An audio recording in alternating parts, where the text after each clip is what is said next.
Army તો બીજી રીતે તો ચાલે નહીં ને. અહીંયા 57 બેઠક છે સૌરાષ્ટ્ર કચ્છની, અહીંયા 56-57 બેઠક ધારાસભાની.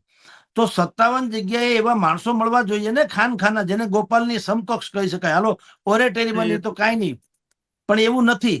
એની શોધ ચાલે છે. એટલે ગોપાલ છે ને એ કલ્પસર ને કેશુભાઈ ને એની જે ચોકઠી મારે છે ને બુદ્ધિપૂર્વક એટલે મારે છે કે કોક અસંતુષ્ટ પણ જો જાગી ઉઠે અને અમારામાં આવી જાય એમ. સાહેબ, ગોપાલના એકલા વ્યક્તિગત શોધ કરવાથી નહીં થાય, કારણ કે ગોપાલ ઇટાલિયા પોતે જ એક એવી પ્રક્રિયા છે જે સૌરાષ્ટ્ર પૂરતી મર્યાદિત છે. અને આમ આદમી પાર્ટીમાં ભલે હોય, પણ મૂળભૂત રીતે તો એમની જે કંઈ પ્રવૃત્તિ છે એનાથી નુકસાન તો થવાનું છે, કોંગ્રેસને થવાનું છે. જે એમના ચૂંટણી વખતે પણ વિસાવદરમાં જે મતો સ્થળાંતરિત થયા એ કોંગ્રેસ સમજે કે ના સમજે એમ ના થયા છે.